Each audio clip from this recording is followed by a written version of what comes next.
Good afternoon, guys, and welcome again to this Saturday afternoon of the Law and You.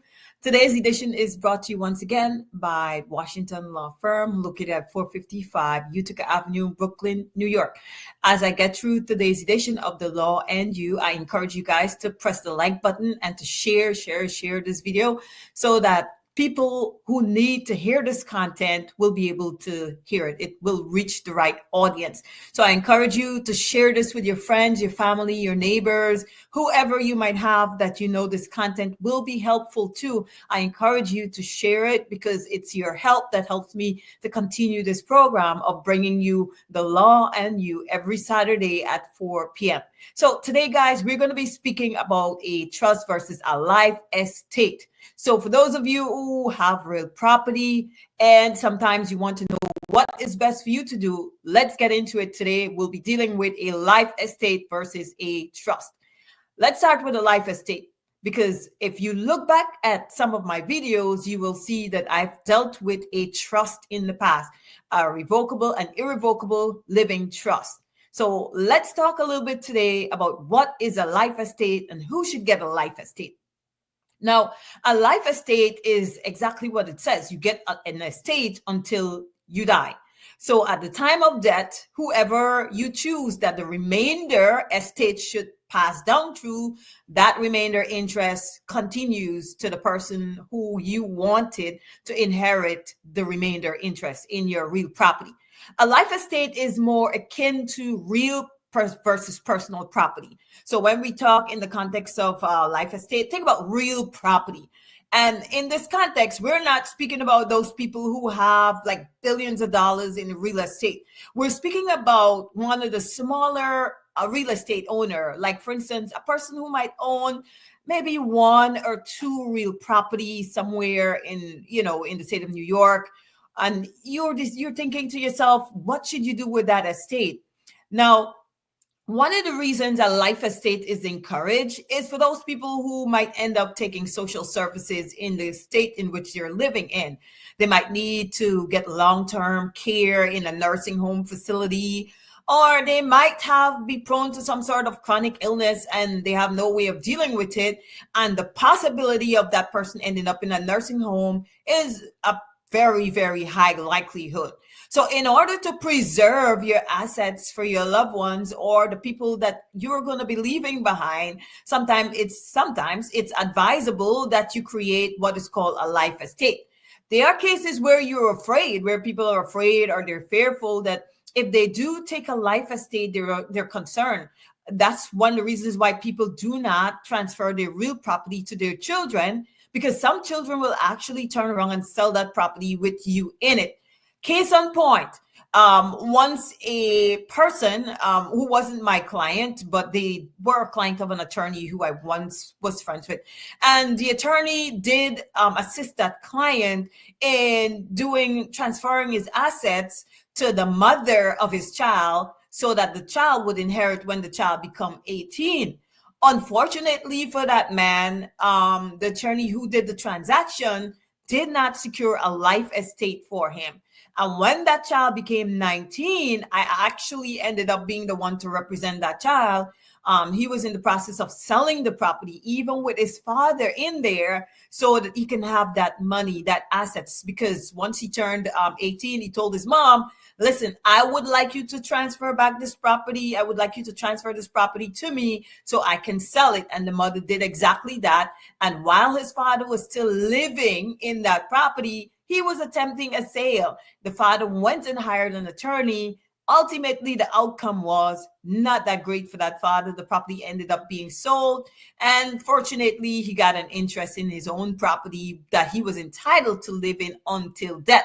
So this is why some parents are very hesitant, because you make your child, but unfortunately, you don't make the mind of that person. And not everybody has the willpower to be a person we would consider good. Some people are just not well connected to moralities and the things that the normal person would consider good. So they choose a path which they believe to be right. Therefore, it's never advisable that a parent take a property in which they're living, or a property that they intend to spend their entire life in, and transfer that property to a child. Therefore, there are options. And what are those options available to you? The first one is, for a very small estate, is a life interest in the real property. Now, if you intend to do a life interest, what happened is the deed is restricted. There's a restriction on the deed which states that the grantor, which is the parent who is giving the property to the child, retains a life estate in that property. That would therefore make it impossible for the child to transfer or otherwise dispose of the property until the death of the parent or whoever you're giving that property to, whether it be a spouse. Well, obviously, if your spouse, it doesn't matter, but most likely it operates better or best if it's a child or a cousin or a friend or something of that nature. Because obviously, if it's a spouse, it's going to be automatic on your death that your estate, unless you do as tenants in common, otherwise your property will pass automatically to the spouse. But in the case of a child, a friend, a girlfriend that you've been living with for life, or a boyfriend, and you would like to benefit that person, the best thing would be, because the estate is not something that is so huge that it would require the creation of a trust. It's just one property, and you're not likely to acquire any other property during your lifetime. Then the best thing would be to create a life estate on the deed and transfer the property. But life estate is not without its own complications, which you need to know. You need to understand the transaction before you just jump right into it. A life estate, as I said before, it gives your whoever, your child, partner, whoever it is, the ability to be entitled to the remaining estate in that property. As you know, in New York, we own property as freeholders, okay? Fee simple holders. Most estates are considered fee simple, right? So on the death of the grantor, the person who remains is going to take over that estate as a fee simple holder of that estate. Now, the reason why I said it's not free from its own complications is because, number one, if you change your mind, which do happen from time to time, sometimes people did do a life estate deed and then they decide, I do not want this to continue, and they want to change their mind and they want to do something differently. If you decide to change your mind and create and take back the property, you see you don't want a life estate anymore, that would be detrimental, because then what you got to hope for is that the beneficiary of the remainder estate would consent to allowing you to do that. Because if the beneficiary of the remainder estate is not consenting and they're like, listen, I really do not want to give you back the property, I don't want to sign any transfer documents to revert the interest back to you, then that's a problem. So I tell people, if you're going to do a life estate deed, please be very certain and very sure that the person that you're giving the remainder interest in the estate to, you're never going to change your mind about that and want to give it to someone else. I've seen that happen where a client gave her remainder estate to a nephew, and then later on when she fell out with the nephew, she wanted to change it. but then it was too late. She couldn't change it because the nephew was like, listen, I don't think so. I do not really want to sign any documents to revert this estate back to my aunt. But after a little bit of persuasion, she was able to get him to do it. But he was not happy about doing that. And he reluctantly signed the deed to send the property back to his aunt. Okay. Generally, like I said, you got to be very sure, because if people don't want to sign, then you have a problem in that you would have created a life estate and you would not have been able to revert it back if the person, the beneficiary, the person you would like to benefit, does not want to sign any documents. You've got to keep the documents. You've got to keep it in your own, you got to keep it the way it is, because they would not want to they wouldn't want to do that for you. Okay. But if you know that the person you're sending it to have no problem, and if you change your mind, they'll be willing to sign documents to revert the property back to you, then you can be inconsistent. You can change your mind later on, and you can go back to the intended beneficiary and say, like, listen, I changed my mind. I would like to cancel this life estate and revert this deed back to myself. And the beneficiary, if they're a cooperative person, they'll be like, okay, no problem.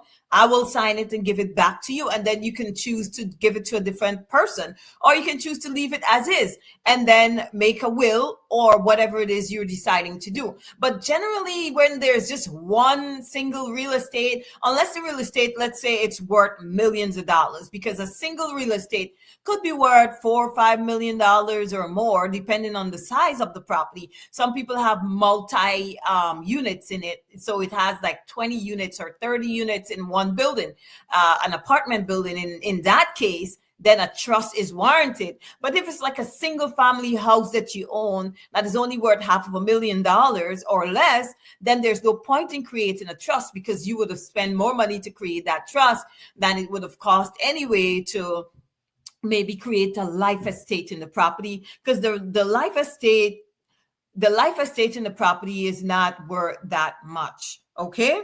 So you can easily say, well, because the life estate is not going to be worth, it's not going to cost you $5,000 to create a deed and have it filed with the city or the municipality in which you live, then you can just go ahead and create a life estate deed.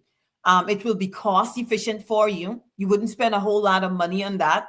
All you'll be paying is the cost to prepare the transfer documents and the filing fees.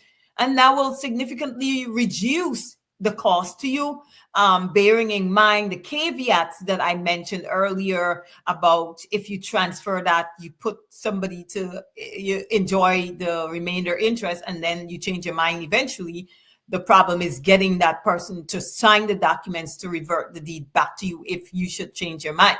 So be very sure and know what you're doing if you decide that you're going to take a life estate deed and put the property in your beneficiary's name and your name. Okay. Now, again, like I said, cost effectiveness. That's one of the reasons people will hop up for that option. And then the value of the estate is not that high. So it's not worth creating a trust. Okay. Because the trust situation is when you have a larger estate. Your estate is $1 million or more, and you would like to make sure that whoever you're benefiting, and you have more than one beneficiaries, number two, and you would like to ensure that the people that you're benefiting will get the most out of your asset without having to probate a will, without having to go to the court, without having to take care of any of that. And the number one mistake I see that is being made with these trusts, because I've seen people come to me with trusts they said other attorneys created, and the number one mistake I see is that they never transfer the property to the trustee. And if you don't transfer the property to the trustee, guess what? On the death of that testator, you will end up at the court because no one registered the trust. The trust has to be registered, and you have to transfer over the documents, transfer over the properties to the trustee. The whole purpose of the trust is that it comes out, it leaves the hands of the testator, and it goes into the trust so that the trustees are the ones who are then going to manage that estate for you, and you don't have anything to do with it. Or the testator, him or herself, could be the trustee, one of the trustees, and then they can be successor trustees. Most of the trusts, you create successor trustees so that you personally don't have to be the one to keep if when something happens to the main trustee, you don't have to, nobody has to appoint a new trustee. There's a successor trustee under the trust who's going to take over the property and to keep managing it. But the distinction here between the life estate and the trust is that, one, it goes into both parties' name. On the life estate, the property goes to both parties' name, right? With the remainder interest to your beneficiary, with the current life estate in the testator, or whoever is settling whoever the grantor, whoever is creating the life estate, right? And then whatever remains goes to your beneficiary on your debt. So that means your beneficiary could never sell the home without a debt certificate. Whenever the beneficiary is ready to sell that house, they'll have to produce to the purchaser or the title company who is creating the title report or the title insurance. They'll have to ensure that there's a valid debt certificate showing that the grantor has passed. Once the grantor is dead, then it's the only time that your beneficiary who inherited the remainder estate will be able to sell, dispose of, transfer, do whatever they want to do with the remainder estate. So you got to bear that in mind with the life estate deed. So the situation that I mentioned earlier, with the man who is now deceased, with his son, where the son attempted to sell the house with the father being alive and still being there. He actually tried to evict his father first and then to sell the property. But you can avoid these things by ensuring that if you do want to benefit a child, whoever, on your debt, that you create a life estate. Do not trust to put your property in your children's hands while you are alive. As I said, you made them, but you didn't make their mind. You only made the physical body. So be careful of, if you want to benefit your children, be careful and make sure either you do a trust or you create a life estate so you don't have to worry about it afterwards. You understand? So again, in the case of a life estate, it wouldn't be advisable to do a life estate. Say, for instance, if you're single and you would like to get married, okay? You already own your property and you meet someone and you would like to marry that person. Do not create a remainder estate so that on your debt, the property will pass to somebody else, okay? That's not advisable. The trust is more advisable in that case. If you have pre-acquired property and then you choose to get married, right? And you want to avoid your spouse being able to get their hands on the property, I would say create a trust prior to getting married so that that spouse will be never, ever be able to touch your asset because it's in a trust. It's already in a trust. And whoever is supposed to be the beneficiaries under that trust, those are the parties who are going to actually benefit from that trust on your debt, right? But it doesn't apply where you have a spouse and you want to create a remainder interest to somebody. Your spouse could easily go to court and contest that life estate and say, well, I'm entitled to something from the remainder estate because I contributed towards the mortgage. I spent $20,000 on the roof. I put new windows in the house. Then the spouse could maintain a cause of action or causes of actions against your assets and against your beneficiary on your debt. So it's never advisable to do a life estate when you're marrying to someone and you intend to live on that property with that spouse, right? The best thing to do is to create a trust in that case. If you have pre-acquired property and you're thinking about getting married, create that trust first, then get married. Okay, because even if the line doesn't get blurred in terms of what asset you use on the property, let's say for argument's sake the line does not get blurred, you never took marital assets to invest in that property and you kept that property as separate. If you're no longer there to defend any action, guess what?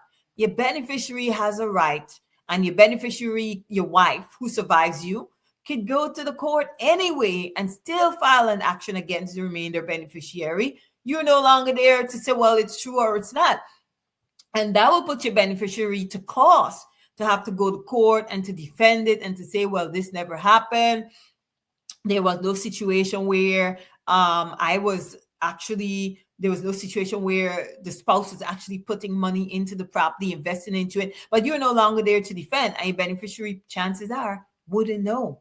You understand? And then it's going to be a long process where your beneficiary has to get bank statements, records, and all sorts of things to establish to the court that your surviving spouse never contributed to the asset, never did anything to the house.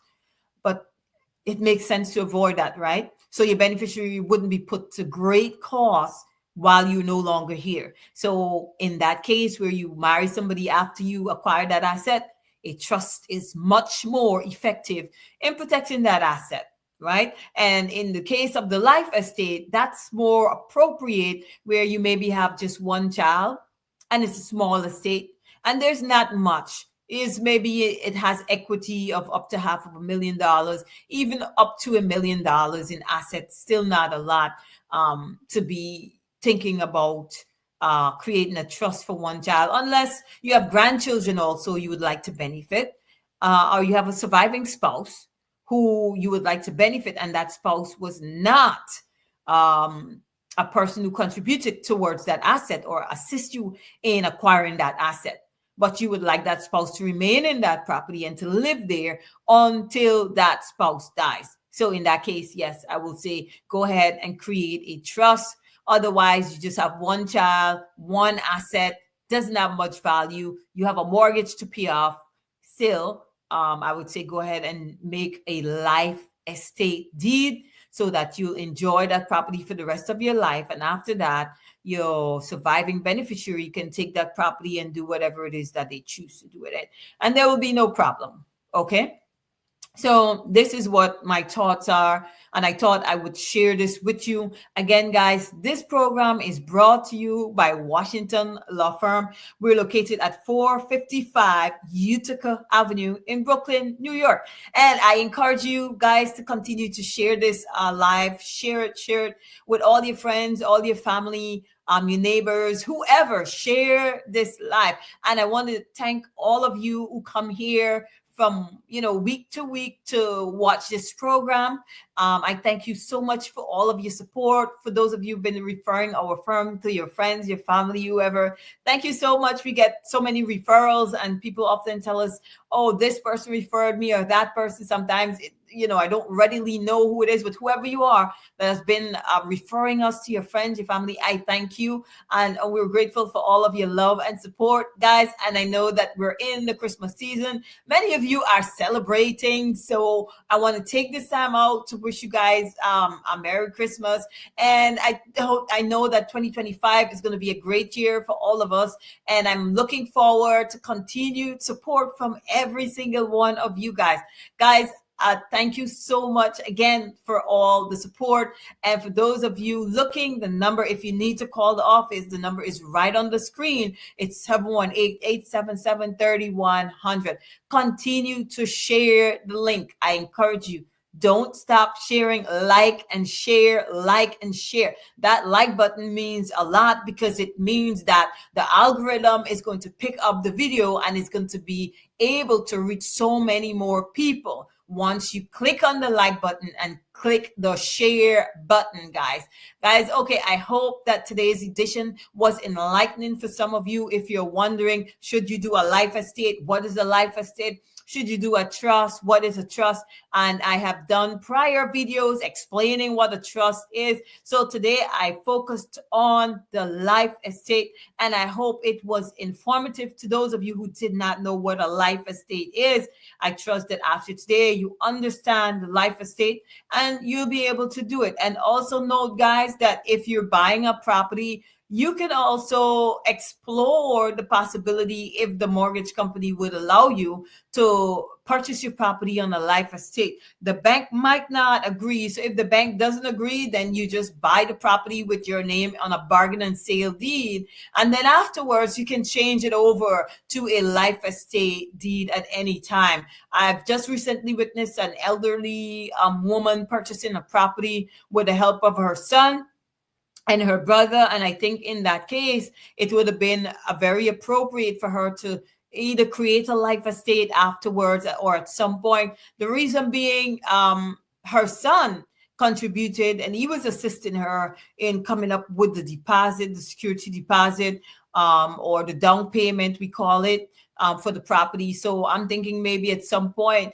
she's going to either create a will or she's going to create a life estate to benefit her son in the event of anything happening to her, because she looks like she's closer to retirement, but for some reason she's only now purchasing a property. Guys, not everybody do things at the same times in life. Some people take longer than others, and that's very okay. It's just that you just have to know what you're doing and to get things right. As long as you get it right, so that you will protect your family's interest, your interest, everybody's interest. That is the main thing. And one of the reasons why protecting your assets is so important. I've seen too many cases where people left assets and some spouse or somebody who didn't even know the struggles or understood the struggles came into the picture and tried to disinherit everybody else from what they might have been entitled to. I've seen a very sad situation happen where an elderly woman, she was at the time in the 70s, and she got married to a much younger gentleman from Haiti. That gentleman married that woman for a green card. The family knew it very well. Everyone knew it very well that he was marrying that lady for a green card.